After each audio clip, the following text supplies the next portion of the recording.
The seagulls follow trawler. It's because they think sardines will be thrown into the sea. Thank you very much.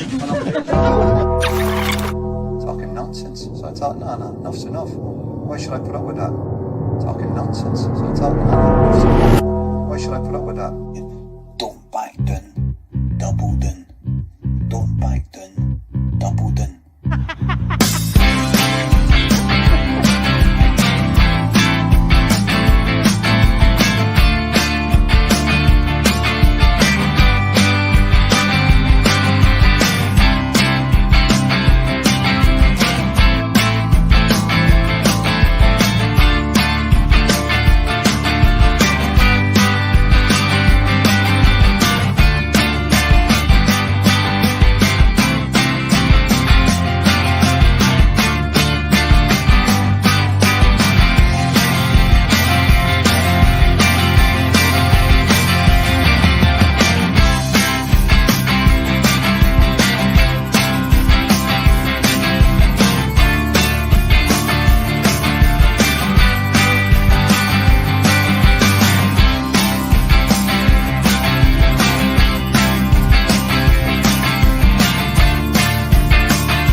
Yes! Here we go!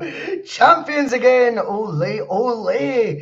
Terry Robb joins me for P.M.P. We should have the Rocky music starting there, Terry, now, because it's a heavyweight clash when it's me and you on the show, apparently. The dynamic between me and Terry, I think, has confused people. And I just wanted to be clear that we actually got on very well. We can handle disagreeing about the football. It's all good. I was never actually going to throw him off or anything like that. I think people actually... I was speaking to a few viewers and they were like, I thought you were going to throw him off, Bhoycie.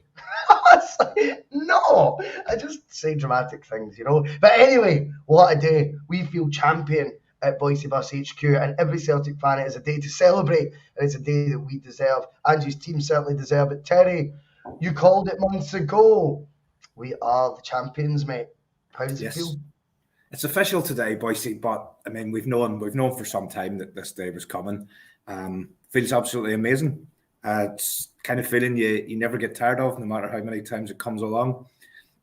I know we'll touch on today's game. It's really of no significance how we played and things like that, but just that 5 or 10 minutes that we got coverage of the players celebrating with the fans at the end. That's what it's all about, and that's it's just the look on those guys' faces. I mean, delighted for all the players, delighted for the supporters that got into the ground today, delighted for everybody that's just part of this wonderful football club that we're very lucky to support.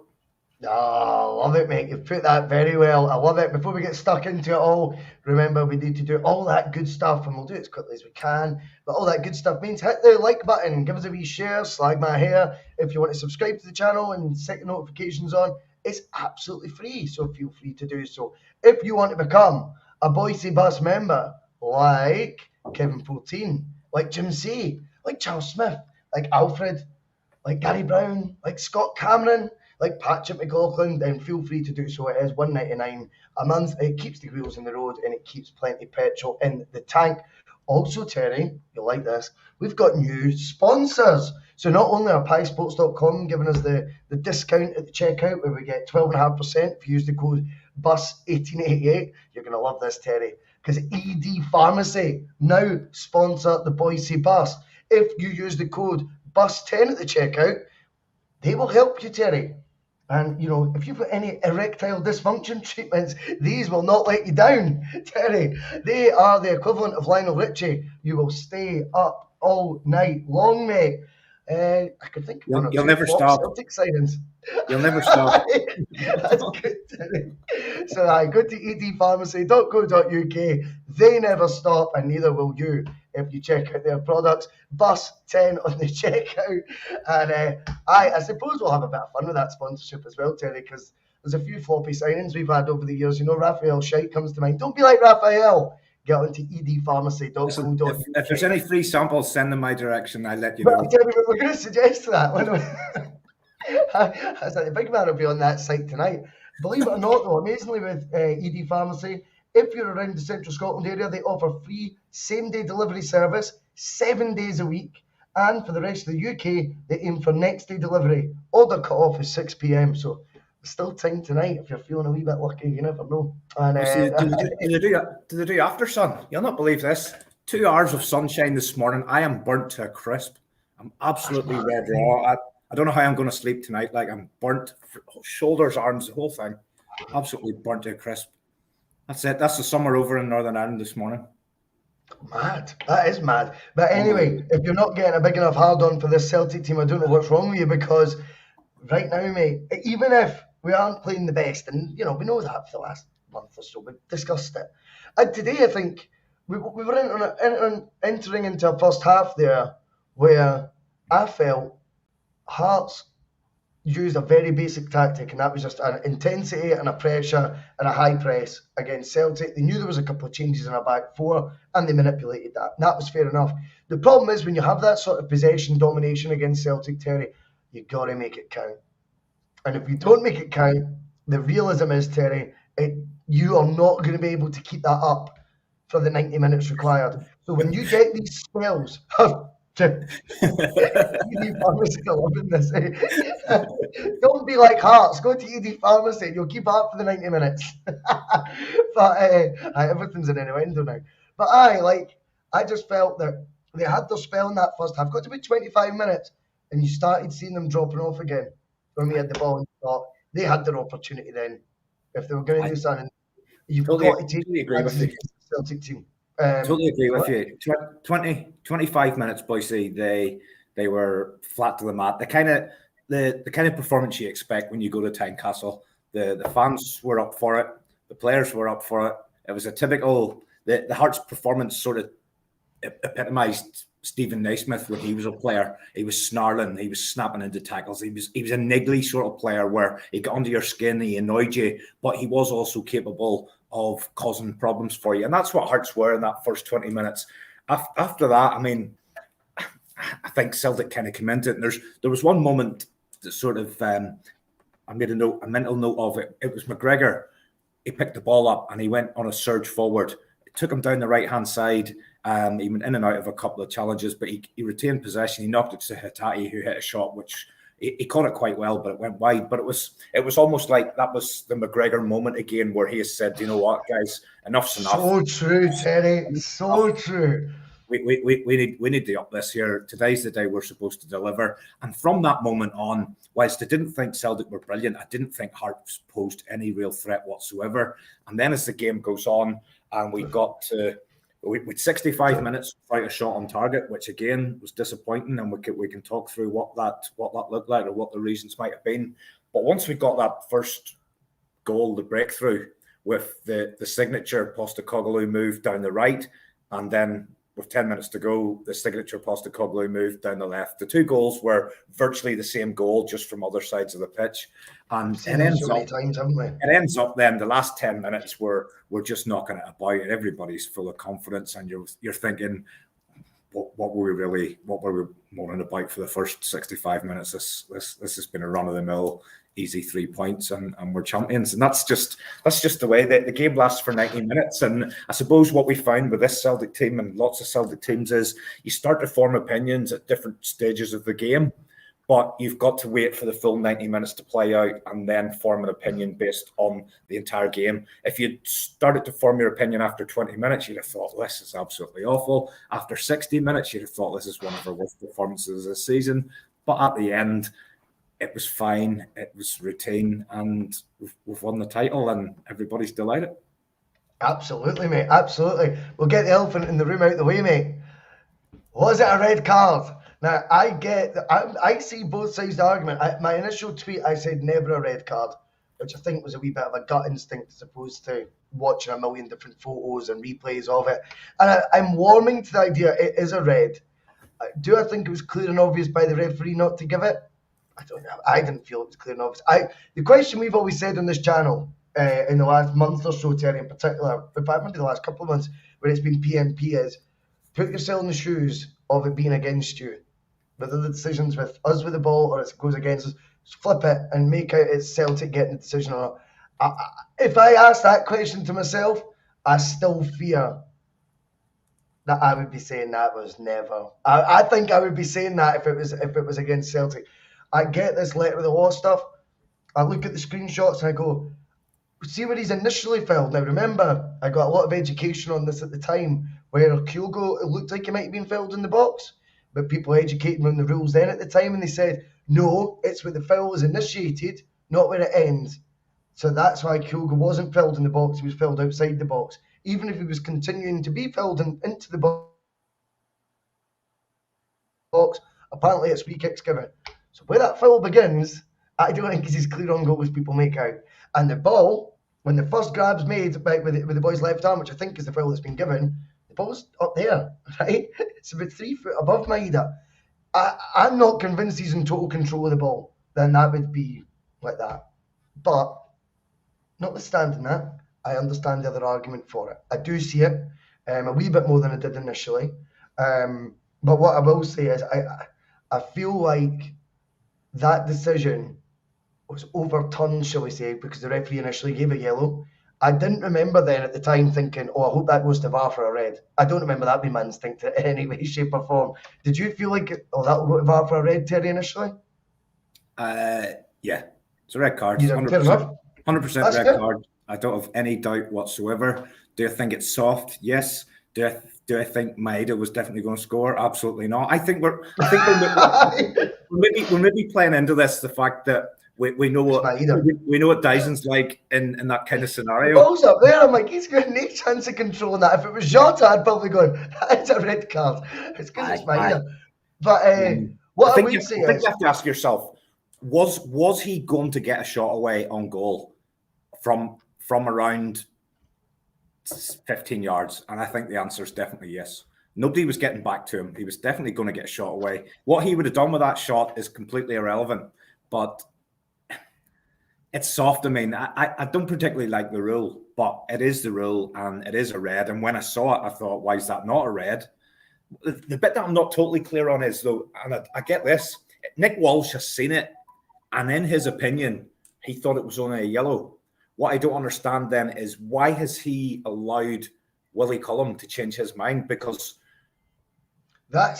he has seen it. He's called it. Yeah, he's seen it and he's called it. But that Willie Cullum's then re-reffing the game from the video room, because Nick Walsh has seen it and thought it was a yellow. Willie Cullum I think that would be our point of view, Terry, if that was against Celtic. I think that's what we'd be saying. We go, wait now. Willie's then said, I think that's a red. And Nick Walsh is going, well, okay, Willie, you win. Yeah, it's a weird, and I also, see, if you want the honest truth, I believe that decision does not get overturned 2 months ago, 3 months ago, where they still think there's a league title up for contention. That's not me trying to be a conspiracy theorist. I do think, no, we've said it on the channel before, there'll be an opportunity at some point, if Celtic do tie up the league early, for these decisions to look like they even themselves out. And that overturning of VAR is quite a step in by the authorities. I'm not convinced we would see in normal time this season. I think they've waited till the job's done now. Watch, give Celtic that one, overturn it. It looks quite dramatic, and in my opinion, I don't think Willie Collins putting in that influence or weighing in like that into the debate. Had there still been a 3-point margin, a 6-point margin at the top of the table right now. That's just my takeaway for that, Terry. But I don't know what you agree. You can see what's going to play out. Other than maybe next week, we'll start to get a few penalties in the last league games and stuff like that. A few really soft ones, and then there'll be some kind of article where somebody's able to pinpoint 6 penalties that Celtic got this season that shouldn't have been penalties and all that kind of nonsense. Nah, I don't particularly like the rule, I'm not 100% convinced we would have scored from that, but as the letter of the law, as you say, I think it was a red card, and unfortunately, as Andy Walker made us aware about 100 times during the game, it spoiled his afternoon. Spoiled a great game. Do you know, I couldn't get that angle for Andy Walker, because, see, initially I would kind of agree with him. I thought, I don't think that's a penalty. But my reasons for the argument was, where he's initially fouled is the ball's about 3 feet above his head. So he's not got it under control. And if he's not got it under control, I don't know how that makes it a clear-cut goal-scoring opportunity in my mind's eye. I think it's easy then, when you see it then bouncing, it looks like he's chasing it down, it then can lead you to thinking he's got it under control. But at the point of the foul, which again, I only learnt this with the Kyogo one, only a couple of months ago. That was the only time I'd learnt this. Where the point of the foul is initially made is where the foul has to be given from. Well, at that point in time, the ball's up there. And if you look at the screenshot of it, and it is 3 feet above Maeda's head. Now, maybe it's because Maeda, I'm not convinced he'd control it. I think you're letting that play into your thinking. It might be. That may well be it. But what I would say also, notwithstanding that, is the fact that when it comes to decisions getting overturned like that, we're due one, right? We are due one. I just feel it's so typical that it's happening when that we've already had to get the job done in spite of the bad decisions previously. And I feel that it wouldn't surprise me between now and the end of the season if Rangers maybe have a stonewall penalty not given in their favour for a change. And then it all look like it's, how can you ever say that it's one team's favouritism or the other? Do you know what I mean? But anyway, we'll move on from it because it's a small point in what's been a fantastic season. And do you know what I love, Jerry? You can argue Celtic haven't been in great form the last 6-7 weeks. They've not been, and they've not been. But how refreshing is it to touch on what you said at the start? That the 2 goals we score are the definition, the textbook goals that we have completely been coached, trained, I don't know how to describe, conditioned into being able to produce. And see if you can do that when you're not playing at your best and you score goals that could be carbon copies from so many games. You look at O's goal and you go, that could be Hampden against them in the League Cup final. You know what? It's like, that tells you this team, they have a strategy, a game plan, and no matter how the momentum is shifting and no matter how it might feel like you're playing, we can still revert to type. And it'll still, and that shows cool heads, and it shows you how disciplined they are when they're getting, however they do it in the coaching realms. I think it's brilliant to see that, Terry. I think it shows a real winner's mentality that maybe goes under the radar, because to be able to almost become that robotic sort of team, we'll just revert to type and do what we do in every other week, when maybe are under the caution, let's be honest, we still need to get the league over the line. So there is a wee bit more pressure riding on it. And if you're not playing well, it's easy to let emotion get in the way and panic a wee bit more. Instead, we score 2 goals straight from the textbook, as I say. Yeah, you revert to basics, and I can only imagine that move has been worked on thousands of times in training. You can just imagine nearly every training session that move. There were other instances during the game where the same move almost played out. I can remember Ralston a couple of times, and it was good to get another look at him today. But if you remember back to when he was playing really, really well under Ange, that ball inside the fullback, he was looking for that all the time, and he played a couple of them today, and it just didn't work out. But McGregor, in the first one, it was McGregor who played the ball through, and Hitati was the assister in knocking the ball across for Kyogo for a very, very deft finish. And then the one from the other side, I think it was it Moy that then was the assister for O. But two identical goals, as I said, just from opposite sides. And as usual alluded to there, you're not having your best game. You're in a place where there's a raucous atmosphere, and you just revert back to the basics, the things that you've worked on day after day after day on the training ground, and that's how we managed to get the breakthrough and seal the win. And it's no surprise who then is the guy to break the deadlock. I think, is that 30 now for the season? I don't know, 50 goals for Celtic now, something like that. I mean, we've got a guy there who, he does miss chances, right? I mean, he misses chances. He seems to be now beginning to go, right, see the big moments though, I'll be the man that you have to write about, if you're a journalist or whatever, the next day. He had the least touches on the pitch again in that first half. Again, Terry. But you knew the first touch that hits the back of the net would be the little fella, and not that wee fella, the little fella Kyogo. Because what a boy he is. And he is now becoming, he's synonymous now with our successes. Let's go one further. Who scored the first goal in the Scottish Cup final? What odds do you even get on it being him? It'd be stupid. It wouldn't be worth the bet. Because it's almost a given. I can picture it already. He will break the deadlock in that cup final, regardless of how the game's pan out. And that's whether Celtic are on fire or whether they're up against it. It doesn't matter. When it comes to the big moments, Kyogo's the boy. You'll be lucky to get 2-1. Anything bigger than 2-1 from the first goal scorer in the final, I would imagine.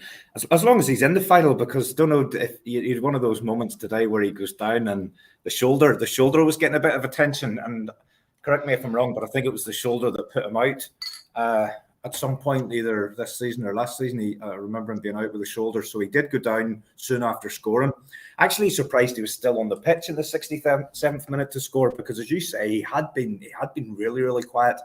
And the subs were warming up from very early, and I wasn't surprised. I mean, I thought we could even see it today, Postecoglou making all 5 changes at the one time, because the game was flat and it just needed something different. And I was expecting the change round about the hour. That didn't happen. 65th minute, thought it'll go then. But and Ange obviously knows best. Kept him on for a few more minutes. He got the breakthrough and then went down with a shoulder injury. Seeing the way he was celebrating at full time, I think it's safe to say that the substitution was precautionary. There was no real need for concern around the injury. I know he went off sort of with holding his shoulder and things like that, but both arms were fully in the air at full time. There's not a thing wrong with him. Oh, brilliant. And there's something infectious about his whole demeanour, his attitude, and the Did you smile see him that he sitting on the plays on his bench? face. Did you see him sitting on the bench mucking about Aye. David Turnbull, I know. And it's like, imagine if he's just got that mindset all the time. What a joy it must be to have. No wonder Ange is completely under his thumb as well. Do you know what I mean? Ange play him every week because he's got a lust for life, Terry. Do you know what I mean? A lust for life and a lust for playing for Celtic, and it's brilliant to see. And he epitomises all the feel-good vibes that we've got today. And winning a league title, it's one of these things as well where it must be strange for certain generations where they're different for us. Do you know what I mean? We probably, and that's not me taking anything away from it, but like when Rangers won that league 2 years ago, I mean, don't get me wrong, it was horrible and stuff. And it was a disaster of a season, but we kind of, almost a wee bit like this one, we knew it was done way before it was actually done, if you like. But that's the only one that we've not won in the last, 12? Mm-hmm. It's fucking mental, mate, that it's became, I think that since the turn of the 2000, is it they've won 5? 5 since the year 2000, something like that. It's 5 or 6, someone could correct me. But that sort of domination is wild compared to how it had been prior to that. And I think it's always important to take stock and know the good times can't always be there. Do you know what I mean? It doesn't make everyone a bad egg. It doesn't make everyone hate Celtic that was in situ and you don't win things. I think sometimes you also just need to appreciate how fortunate you are to be in an era right now where, you know, without cheesing that, but I cast my mind back to my dad, and he died in 2009, Terry, right? See if I could tell him the events have unfolded since then, right? Even if I'm like, yeah, we were a season away. We did 9 in a row again. You're like, 9 in a row? Like, our greatest achievement? Yeah, we were a year away from that. They died. And then since then, we restocked. We've won 2 in a row again with an Australian manager we got from Japan. Like, what? It's just Celtic right now it's incredible domination we've got in this country. We've won 4 trebles, mate. We're about to win 5 in 8 years. We'd won 3 in our history before that. 3. Like, I just feel it's very difficult always to. It's so easy now with social media and things, and everyone's got an opinion, and it's easier to share it, and you can pick up on negative vibes, and because you can be like me today, emotional with your opinions and go with your gut instinct and tweet never a penalty. I've already kind of don't think that, but I've put it out there at the time. Do you know what I mean? And it's because everything's instant reactions. You think of some of the teams we've had that have been wonderful teams over the years, Terry. Wonderful teams. Think of the pelters they would have got if Twitter had always been a thing, or Facebook had always been a thing. You know, I think right now it's fascinating to watch how much Celtic have a hold of things domestically. And I think it's also very important to sit back. And whilst I tend to do most of these shows rant and raving about what stimulates me would be us in Europe making an impact, and if it was me in the boardroom or whatever you want to call it, do you know what I mean? I would be sitting there going, that would be my next plan of action, would be how do we make inroads there? I'd be a wee bit more brave in terms of spending policy. But notwithstanding that, your bread and butter's domestic, and the job we're doing right now is just, it's immense, and we should bask in the glories when they occur, like today. Absolutely. I don't think we should lose sight of how difficult it is to win league titles and to win trebles. And I mean, I went through a period of wondering if I'd ever see Celtic win the league again. When I was a young kid growing up, and you were up against the EBTs and everything, and you just couldn't see a way where we would be able to bridge that gap. I suppose the opposite's now true as well, because, and again, I don't want to start getting way ahead of ourselves, and we've only just won the second title, but I struggle to see how Rangers will be able to bridge the gap with us any time in the next 3 years, unless something happens that is outside of the norm again. I don't see how they're going to catch us. I really don't. I just don't see it. I mean, I the way I see this summer playing out is that they're going to have mass changes, and they're going to be scratching around for Lawrence Shanklands and all sorts of budget. Championship players in England, it's going to be out of contract, injury-ridden players that they need to get, because that's the only way they're affordable. Their team starting next season is not going to resemble the team that finishes this season in any way, shape, or form. And he's going to have to be really, really lucky for a lot of new signings to come in and be able to go and win that league at the first attempt. I just don't see it happening. What I see happening on our side, I'm thinking 2, 3 incoming. I don't think there'll be much more than that. I suppose it depends on what goes out, but I would love us to just see 2 or 3 really, really top class players who go straight into the 11. That's what I would like to see. There'll never be a better chance for us to go ahead and do that. I mean, looking at some of the performances today, when Kobayashi came in, I kind of was hopeful that he might be one that goes into the starting 11. I know it's early days still, but I probably haven't seen enough for me to think that he's going to break up the partnership between Starfelt and Carter Vickers. Iwata, we're hearing great things from the training ground. When he's played, he's looked okay. Is he going to break up that sort of first choice midfield of McGregor, Hatate, and O'Reilly? Possibly, possibly not.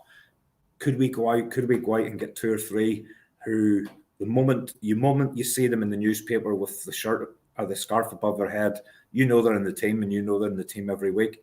That's where we need to go with this. So I'm thinking we'll make a couple of changes, and they'll be better players than what we've got. That's what I want. The guys across the street, it's just going to be a scattergun approach and just put 11 jerseys on the pitch and hope they gel. And I really don't see it happening. And I know we're only on 2, but I can see us racking up another sequence here. I really can. And that's the exciting thing, isn't it? And do you know what I love? See, the benefit of hindsight sometimes when we do post-match push, for example, right? We can look at stuff like, I wouldn't have done that. It's different the way. See, in terms of where Celtic now go from here, Terry, I think the benefit of hindsight could really favour those at the top, because mistakes have been made. It's important that you learn from them. Right now, I see eerie similarities to the Rodgers era with Angie's now. I think we've got someone we regard as a messiah, and I know people want to rewrite history and don't look at Rodgers as that now. They did at the time, right? They did at the time. After season 2, he could do no wrong. Celtic didn't back him. I think now we've got a guy in situ. They wouldn't make the same mistake again. I also don't think his demands will be outlandish either. I think what he'll want, though, is an improvement in quality that gets brought in. And I think he's got the credit in the bank to make the demands. And then it's a case of, don't let your egos come first. Back the manager this time round. Right? And I think that's one aspect of it. Here's another one for you, though. Because one of the other things where I feel the board, and you know how critical I can be of the board, where I didn't think they could win before the COVID season was, hold on to your assets, they don't want to be there, or keep them and hope that you get one more season out of them. Now, it's so easy after the event to say, we should have sold Eddie then, we should have sold Ayer then if he wasn't interested, whatever. Can you imagine the outcry if that had happened? If we'd sold them, though, before the 10 in a row season, we'd have all went nuts. So you cannot win. But again, now with the benefit of hindsight and seeing the results you got from those guys, is it maybe better to take a short-term hit of uproar if someone's making noises they want out that the fans might not want to see exit the door? Is it, and have we maybe seen that with Giakoumakis so far? And Juranovic? Is that maybe Celtic have adapted to, we would have held on to them in the past? You know, we proved that before the COVID season. Is that maybe another lesson we've been allowed to learn? And if that's the case, Terry, and secondly, we've learnt the lesson from what we did with Rodgers after 2 seasons and not getting him John McGinn. I mean, John McGinn, folk want to talk about the Piccini deal, the Castagna deal, and go, they were both £9 million, and that might have been a bit of a reach. But the £2.8 million deal for John McGinn is a Celtic problem, not a Brendan Rodgers problem. Fact. And that is end of the lesson there. Don't even try and contradict that. That is when you know you have your pants pulled down and you're not getting the respect you deserve for the job you've done the previous 2 years, both in terms of trophies and on the bank balance sheets, you know? And that frustrates me. I think you must be looking at Ange now going, he's bringing us marketing deals, you know, or not marketing deals, but like, you know, the sponsorship deals for the Sydney Cup, the Tour of Japan coming up. This is all because of one guy, right? We've got assets from the park worth a fortune that he's bought in for buttons because he knew of them. It would be, even if that wasn't the case, even if he just got us the Champions League 2 years in a row, mate, I would like to think we learned from the mistakes we made for ahead of season 3 with Rodgers. But knowing what we know now, it's like even more reason not to make those same mistakes. And secondly, the other error we made, which I do think is the benefit of hindsight now, but we need to use that now to our advantage, is the fact, if there is anyone wanting to go, maybe there is an argument to say, let them go, take the uproar at the time, take the short-term black eye, but overall it'll be the best thing for the team. Well, these are the questions that we need to ask Celtic of this summer. Have you learned your lessons? I'm not necessarily blaming them for both. One I am, the other one I'm not so sure. I think they couldn't win before the COVID season. But now we do know what happened with that outcome. Will they learn? Yeah. I think this summer is going to, I've said it before, boys, this is going to be the interesting one. This is going to be the make or break in terms of Postecoglou. If he gets backed, and, you know, he's going to have a list. He's going to have a list of next level players that he thinks could come in and improve us. And if he gets the backing to go and bring those in, then brilliant.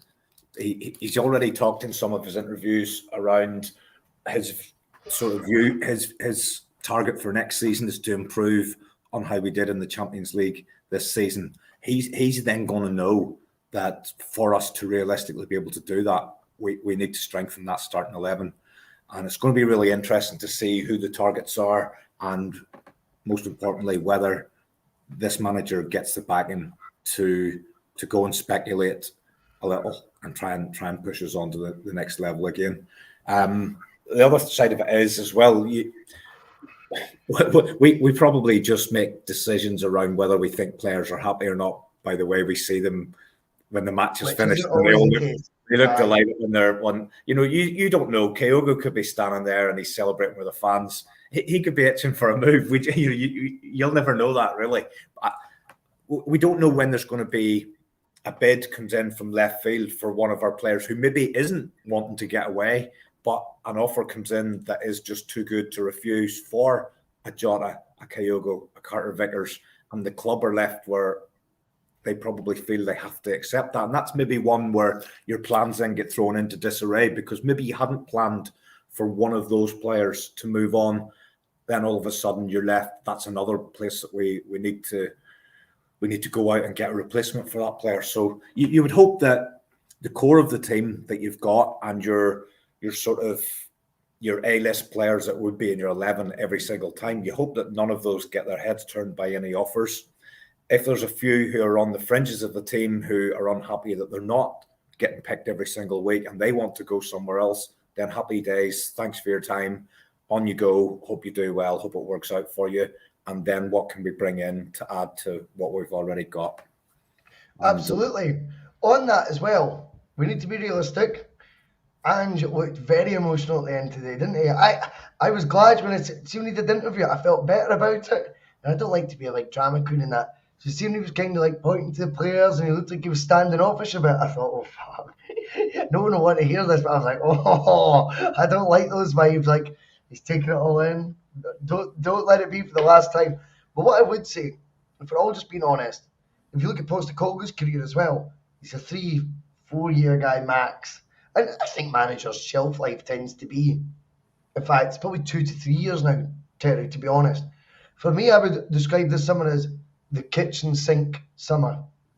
If you're going to keep this guy around for another year, and I do think the Champions League is an itch he wants to scratch, to be honest. I do. I want to believe that because I think his yardstick to be measured by is it that in that company. And I think he also has an inner self-belief that he was proven right at times in the Champions League this year. He just didn't get the points. And I think there'll be bits of him going, oh, like I knew we were on to a winner playing the way we were. Just certain aspects didn't fall into place. I think he'll want another go at that. But for me, what you do this summer then is you back the best possible guy we've got and that we could get in charge of Celtic right now is Ange. Remember you said a few months ago in this, you said, if they don't do it this summer, it is never. Yeah. Not about now, it'll never happen, boys. You just need to get used to it. You just need to accept it. I'm going to go for that. I think this is the kitchen sink summer. And it's not, I don't mean put ourselves in a position where we are, jeopardising our, finances, etc. I don't mean it like that. But I think it's time to push boundaries further than they've been pushed before. And I don't mean taking unnecessary risks. I think taking further risks that are still calculated, but going that wee extra mile. Because Ange Easy is a guy who, whilst he carries on making the impact he has at Celtic, becomes more and more a highlighted name, right? He becomes on more and more shortlists. And what we've seen down south, how many teams have went through 3 managers this year? So these shortlists are getting written, mate, almost on a 3-monthly basis down in the EPL, right? And they can offer money that is life-changing now. Unfortunately, that's just the reality. I feel this summer is the one where you go, we've got the best guy in situ, there's plenty in the bank, his track record with minimal spend has been unbelievable. Bear in mind, the most expensive player Ange signed is Jota, £6.8 million, 25 goal contributions in 39 games this season. I think he's a player that you would be 15 to 20 million for, just because Scotland don't get real values for players, but I think you would get 15 to 20 million for him now. So all these guys, even if he has spent a wee bit more on certain players, he's going to get you a return on and results at the time. Imagine him bringing in players like of the next bracket up, which whilst we can have our favourites, Terry, that's okay. But Ange will know, man, we know players that are even better, like, you know what I mean? I just need you to throw us the cash. For me, kitchen sink this summer, back this guy to the tilt and be excited about what Celtic can achieve. So I think it's all there for us now. I think the most important conversation this summer will probably be one that happens quite soon, is what are the objectives for next season? That will be the conversation that's in the boardroom. And if the objectives are just to be the best team in Scotland, then we could do that with what we've got. We could probably even downsize and still be the best team in Scotland. If we're only going to measure ourselves against Rangers and the rest of the SPL, and that won't be enough. Then we don't need to do anything because we're already in that space. However, if the objectives are to try and get out of your Champions League group, or at the very least to make sure there's European football after Christmas, then I think based on what we did this season, there's clearly a gap, which is the word that keeps getting thrown about at this point in time. There is a gap between where we're at now and where we want to be, if that's the objective. And that gap, in my head, is 3 first-team players who can take us to that next. Can you imagine if we get into the we're in the Champions League. Can you imagine if we finish bottom of the group again and have no European football after Christmas? That deflated feeling when you're bottom of the group, you're gone. You haven't even got Europa League to look forward to after Christmas. And all you're then thinking about again as well, can we win the SPL? Can we win the Scottish Cup? Just being in Europe after Christmas, it just gives you a bit of a boost as a supporter, and it probably gives a real boost to the squad as well, because I'm sure it probably gets a bit tiresome. And I think what you've seen maybe with the players over the last 6 weeks, and I think this has been a tiring season for Postecoglou as well, because a lot of the things that he said he had no interest in and didn't really want to talk about, he ended up talking about them lots and lots of times, such as referees and stupid questions at press conferences and all sorts of nonsense. I just think it's been a long season, and the players are tired and the manager's probably tired. But I think what the club can now do is reinvigorate him and the squad and give them the energy by saying, we're going to try and take this to another level. We're not going to measure ourselves against Mickey Beale and the circus that's going on across there. We want to get out of that group, be it in second place, first place or second place, or let's at least make sure absolute minimum it's third place. And if we don't strengthen with first team ready players, I think we could be in the same position, because the draw we got in this season's Champions League was probably as favourable as you could hope to get, and we would be very, very fortunate to get a group like that again going into next season. Yeah, I think it's one of those things. I think you're absolutely right. I feel as well, like, see, when it comes to domestic success, it should never be underwhelming either. And we're taking it to the next level because we know deep down what these guys are capable of, Terry. We're looking at, I just believe that there's so much more to come from a lot of these players that we've not seen yet. Do you know what I mean? Like, on the bigger stage. And that's what I really want it to come to fucking life. And I think they'll need help to do that. I really do think they'll need help to do that. Whilst it's brilliant to bask in the glory of the achievements, and I think, as I say, today's the day to do that. There's nothing wrong with always be going like, what's next? Bring it on. Do you know what I mean? We're only fans. Do you know what I mean? I just feel like we've got a special group that I feel like a lot of them are almost not dependent on Ange, but have been signed for one guy. And because they've signed for one guy, that one guy then is, it's just essential that he's then in situ. And to keep him in situ, you're going to need to keep giving him a wee bit more and a wee bit more. And there's nothing wrong with Ange demanding more. Nothing wrong with it. Absolutely not. And that's what you want from a manager who I have always said from the start, I believe he looks at Celtic and sees an opportunity, mate. See, when he took the job, he went, they might be in disarray. Let me tell you this, I see a sleeping giant. He's looking at going, well, there's an opportunity there.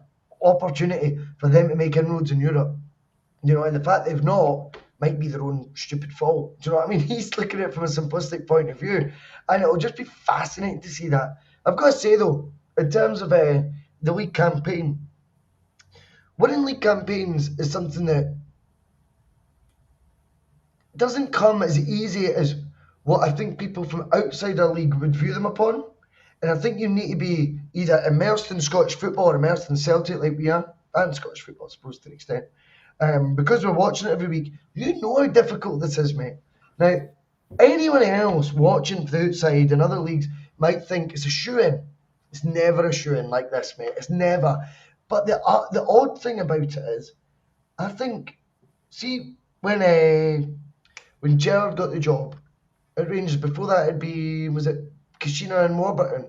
And they've kidded themselves into this situation where we won the league convincingly once they come back into the league because they weren't up to speed yet. I've got to be honest, mate. I felt this season was more of a throwback to, you know, when Warburton and Kashina were in situ, and Murray, of course, we've got to give a special mention to him. But those years they were so comfortable, and I know, what's the points gap? 13 points right now. But as you say, you'd called it in December, Terry. It's been a bit of a cakewalk, to be honest with you. And that's not because the games are easy. I do feel like the gap that they always want to talk about being closing, or whether it's growing or whether it's being closed, I think the fact the narrative is now back about the word, or, you know, the term, the gap, I think that tells me that we're almost back, like, I don't mean we've went backwards, I just mean we're back in a situ where our nearest rivals now, Terry, are as far away from it as what they were. It's going to take something extremely special for that gap to close domestically. And I just feel it's amazing celebrating that. It's and we deserve it. And for all the bluster of that twat Beale and all that, you just can't help but get a lot of satisfaction out of it.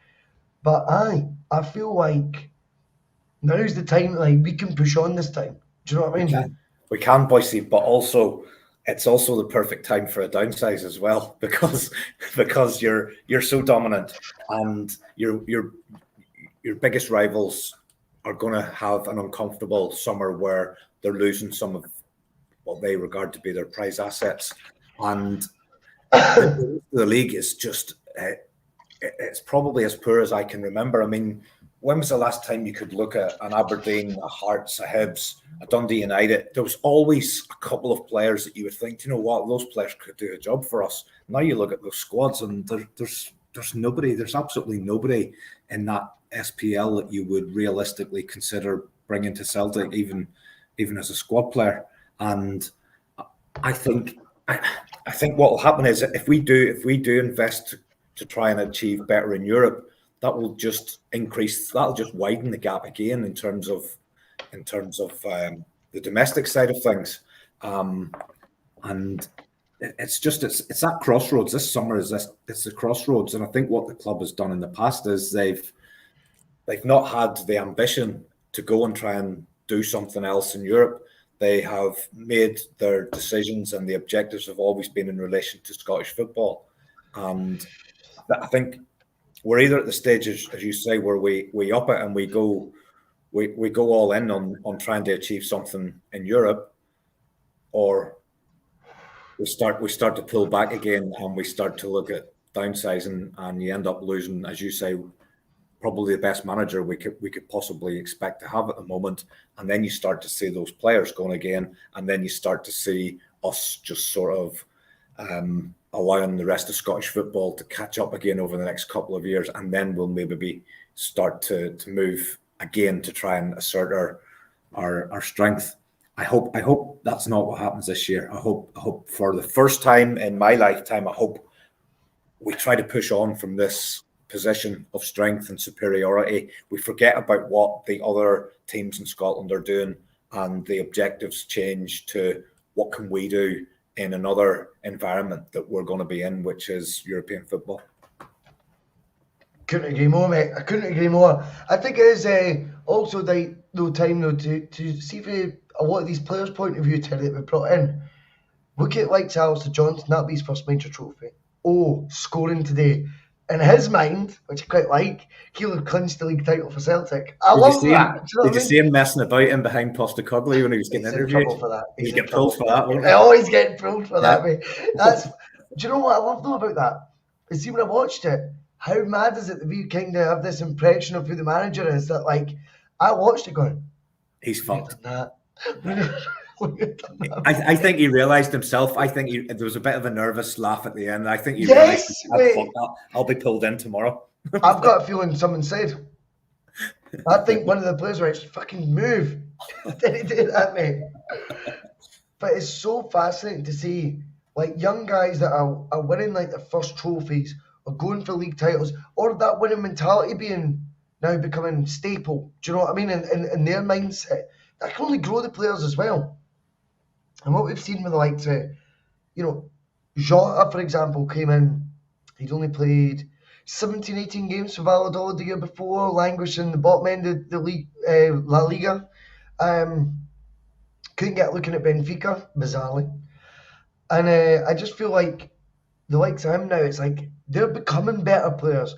And it's not about selling them, by the way, but I think they are more marketable now in terms of, because their mindset's changed.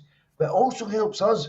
I think when you've done it now, if you've been like someone like Jota, Cameron Carter-Vickers, Spfl, who've been there for the 2 years under Ange, it's these guys I'm really expecting for the Champions League next year to go, we've changed, we've grown as players. It all comes down to the manager as well. And winning league titles as well, that Ange's done this year, whether it be at a canter or not, I think he's quite quick to remind you that last year he was up against a European finalist team that still won a cup. This year we seem to get told that they're all shite and they need to full rebuilding and stuff. And the same manager that's in situ there now was involved when most of that squad was built. Let's be real here. And then all that's been added to it in January was players he also wanted. The must-win games, we're now winning in a different way than what we won before. And I think that growth of the team has got to be something that we can then take into these next, whether it be Europe and stuff, because I feel like right now, Celtic do seem to have this mad resilience where it's easy for us to sit and go, oh, we're not playing as well as what we've seen before, Terry. But we still win. We still win. We get the job done. And I feel like that's been an added aspect this season. When we review this season, Terry, for last year, I felt last year we rock and roll teams at the park, right? And then even within the 90 minutes, we maybe faded a bit, but we had a 3-goal gulf, so it was okay. Whereas now, even if we don't start unbelievably well, see if other teams, by the way, the longer managers in situ, the more other teams go, right, this is how to approach it. That's just the way it is. And they might get more of a handle on it. The Celtic now have a resilience and a confidence now that when they're up against it, they know how to overcome it, Terry. I think that's really quite a big thing for us going forward. It's funny, I forgot about last season. Do you remember how many times we talked about we were brilliant for 45, but we were completely gassed after that? That used to be the part of it. Yeah. And do you remember then as well? Do you remember all the hamstring injuries last season as well? We were talking about the guys getting used to Postecoglou's training and things like that, and we had maybe about 6 players all down with hamstring injuries. We haven't really suffered those same things again this season. No, last year I think you easily kind of forget about it a wee bit, but last year, yeah, we were swashbuckling in spells, but then we were just completely spent forth, both in the same game. It was like black and white, 2 different halves. Whereas this season, I think it's felt a wee bit more controlled this season. It's been controlled, and there's been very, very few games that we've been involved in where you haven't felt we're going to win this. Yes, it might not be going our way. Yes, we might not be our absolute best, but there's been so few times where you've actually thought we're going to drop points here. And I know you've said there a couple of times about winning at a canter, and the points tally do point to that at this point in time. But just that period after the World Cup, when Bale had come in and they were getting results by hook or by crook. We've still won the league. We've still won. Very quickly. We've still won the league against a team that won 14. Was it 14 league games or 13 out of 14 league games in a sequence? Yeah, but for us to win this one at Canter, we had to match that week after week after week. And that wasn't easy. That was hard work. And we're obviously getting the rewards of it now. And when we sit back at the end of the season and we've probably won it by 15, 18 points or whatever, depending on how next week goes, we'll probably think that was a bit of a stroll. But there was from January to March, or whenever Mickey came in, for about 3 months, where both teams won every single game. That's where the hard work was really, really done. Yes, we made a good start, and we had the cushion of the 9 points in the bag that we earned round about that sort of October, November time, just before the World Cup. But that period after the World Cup, where it was every single game, they had all, as we've touched on, they had already got the 3 points in most cases before we took to the park. For us to go and match that run, that's the period where this league was really won, I think.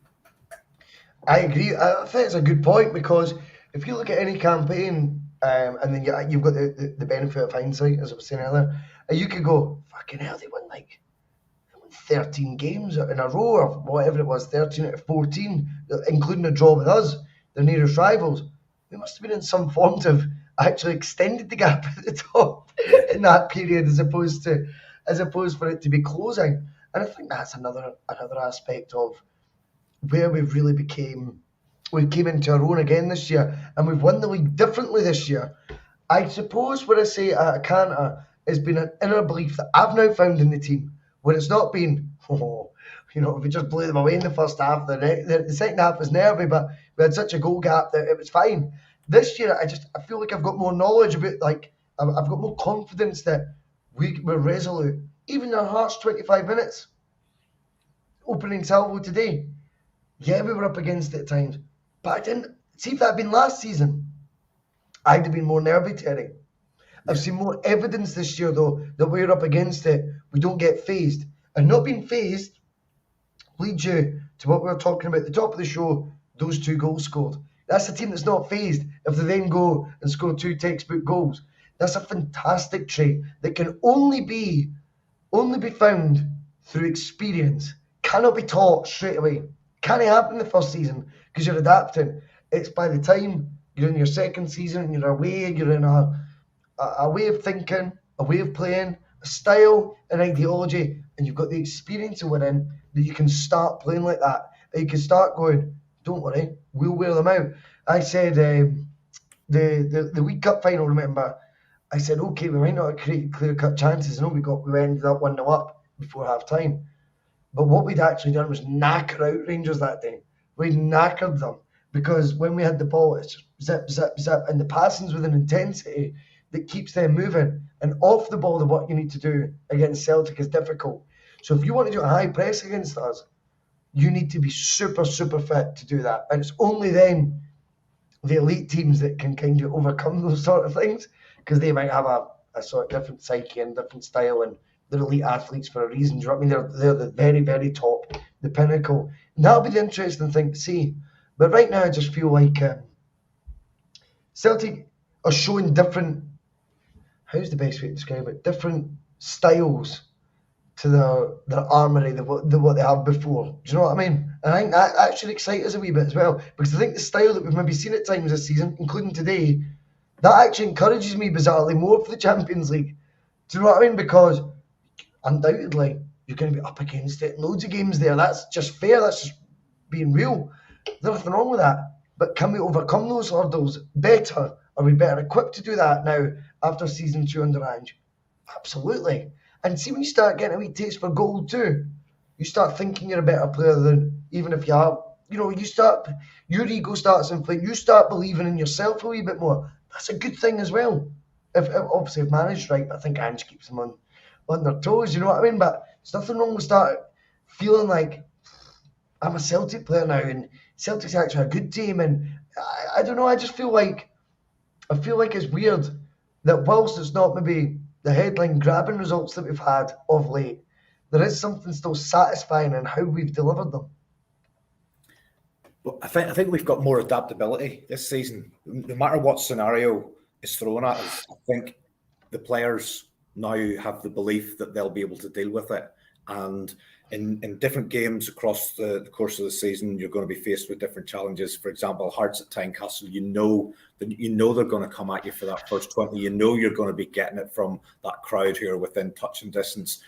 Some of the stuff you could hear coming through on the TV today was unreal, to be honest. And I know our fans, every supporter base has got elements to it, but some of the stuff that was coming out of the Hearts fans today, and they're reaching on, they're trying to grab the players and stuff, and an awful bunch. But I just think you get different challenges across the season in Scotland. You've got Tynecastle, you go to Bustalgia, you get a different challenge. You go to Kilmarnock or Livingston, you've got to combat the pitch as well, and all those kind of things. And I think what this team, as you've alluded on, they've got different styles. Whereas last season, I think we just had that one style where it was just helter skelter for as long as we could keep it going for, as long as we keep it up for.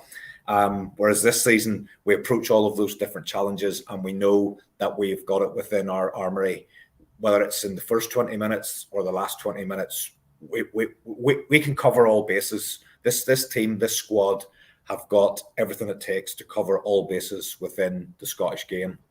It's now how can we get styles that are going to help us on the European side of things. And probably, again, thinking just a wee bit ahead, I don't know is it the season after next where the Champions League then expands? If it's not immediately after that, and if we're still in that competition, you're then going to have 10 games. And before you know it, that's almost 30% of what you'll be playing domestically as well. So that competition takes on even added significance. It's an even bigger arena that you want to play in, and you want to just be doing more than just being a club that's happy just to be in there to to get the coin that goes along with it. You know, if you're going to invest so much time and effort in 10 matches, then you've got to start setting those goals and trying to achieve something in that environment. 8 games, is it? 8 games, yeah. 8. So it's still Loopy 33 is always bang on with the facts, mate. I will take Loopy's word for it. We'll take Loopy's word, definitely. Bhoycie, just probably in the aftermath of today, you start to look at the next 4 league games probably as not having a great deal of importance, but that probably doesn't ring true because we're for Ibrox next Saturday. Yes. What's your feelings at this point in terms of the importance of that game, and do you think that will change as we get closer to next weekend? Yeah, I know it's so easy right now to go, who cares? I think Mark's the judge. He makes a lot of good points on it. He goes, trust me, when it becomes the morning of the game, it becomes as big an Old Firm game or Glasgow Derby game, whatever you want to call it. He goes, that's the last one. Whether the last one had more meaning or not, the next one becomes the biggest one. And I genuinely think Mark's got a point there. I don't feel it right now. I think I'm very much going to be a smug little bastard all night, and I think it'll be another league title. Do you know what I mean? That's fantastic feeling. Yeah, you're right. Come round next weekend, mate. The mindset will change again. It'll be, right, the reasons we need to win this are X, Y, and Z, and why it's so important. Before you know it, they become more important reasons than why we had to win the Scottish Cup semi-final. Yeah. And that's the way it works, mate. Foot to the throat time for me. I think it's foot to the throat time. Just absolutely no mercy whatsoever. Can you imagine if they beat us? The spin then, even though we're on the cusp of a treble, the whole spin will be they've now found a way to beat Celtic. That's them going into next season. He has his number. In their step. Nah, it's foot to the throat time. It's just put them to sleep. I've heard all different sorts of opinions and people thinking send out a shadow team and all this kind of stuff. My thoughts are let's go there and let's show them why they're champions and I know what I'll be like as soon as that game kicks off. It'll be just screaming at the TV as usual. Like it does that to you. I mean, I think from my point of view, Terry, it's like the game. You need to remember will mean so much more to them because they need hope. Season ticket renewals. Mickey Beale, I think, already losing a large percentage of their fan base. That'll never be reported, but I believe that's the truth. I've got loads of Rangers sport mates who are not enamoured with this guy, right, at all. We're starting to see through him a little bit. Because he's changing it. He's moving his goalposts left, right and centre. He's moved his goalposts. And there was that interview I posted the other day on Twitter. Someone tweeted it, right? And I had to retweet it. I went, this is unbelievable. And it was him. I think he must have been QPR manager at the time. And his ego had got the better of me. Did a BT Sport interview, right, with Darryl Curry and that. And this is I'm paraphrasing slightly, but the quote was, when we left Rangers, you know, there were 4 points ahead of Ange. He says we would never have lost that league title that season. Impossible. It wouldn't have happened. Okay. Fast forward 12 months, and it's all those same players that aren't good enough to deal with Andy's problem. Now that tells you all you need to know about this guy. So what either said then was a lie and based on fucking nothing, just promoting his own ego at that time and promoting his own brand, or what he's saying now is a lie. But either way, he's promoting his own brand. And I think that's pissing their fans off. So when it comes to the stage, we play them next week, he's clinging to one more hope, and it's one more spin of the tail. And it's to say, we ain't that far away. And once I get the summer, and it's all me, and it's all empowering Mickey, who gets to buy all the players, you'll be shocked at the difference because you can see it when I only got 2 players in. That'll be the spinach eyes.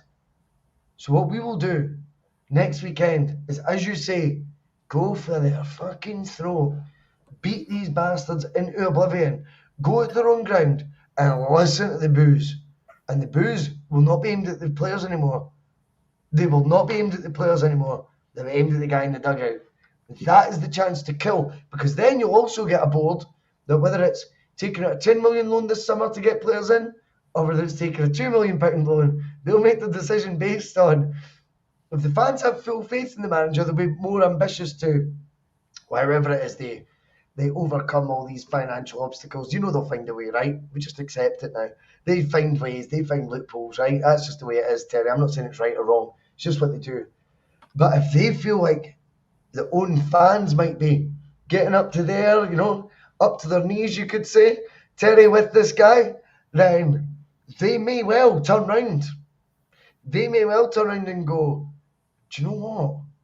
Why invest all our money or our fake money or our loaned money in this guy where if he gets off to a bad start, they'll chase him. They'll chase him for us. We'll have no choice but to sack him because the fans dictate. They run that shit show. Do you know what I mean? That's why they're such a mess because they're all full of their own self-worth, the self-indulgence. It's just a bunch of idiots.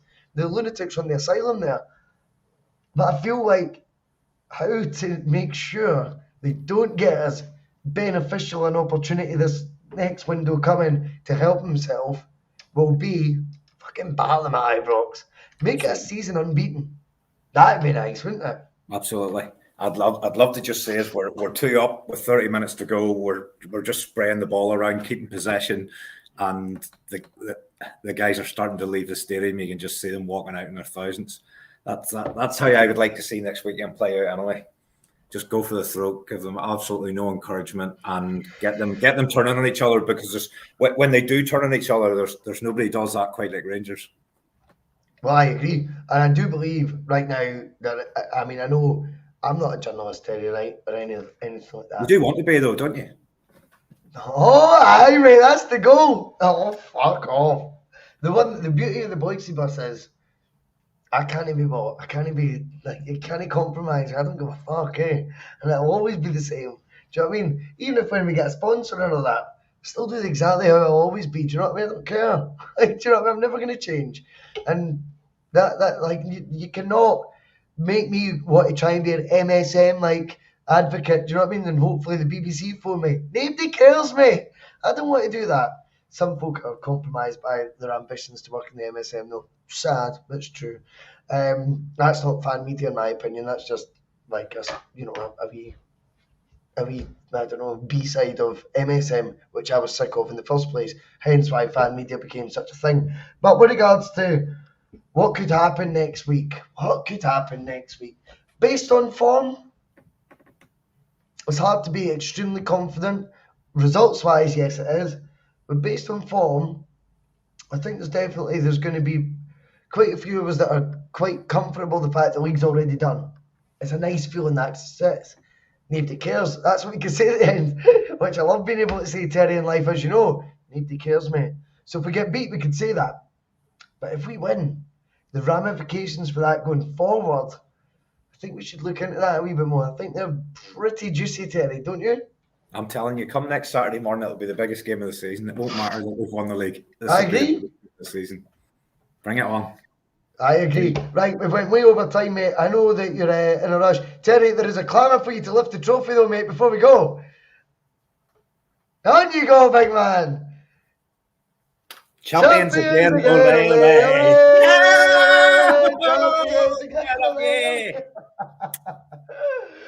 Nice one, guys. We'll see you all later. Enjoy your Sunday afternoon. It's a beautiful Sunday. Celtic are the champions. The seagulls follow Chora. It's because they think sardines will be thrown into the sea. Thank you very much.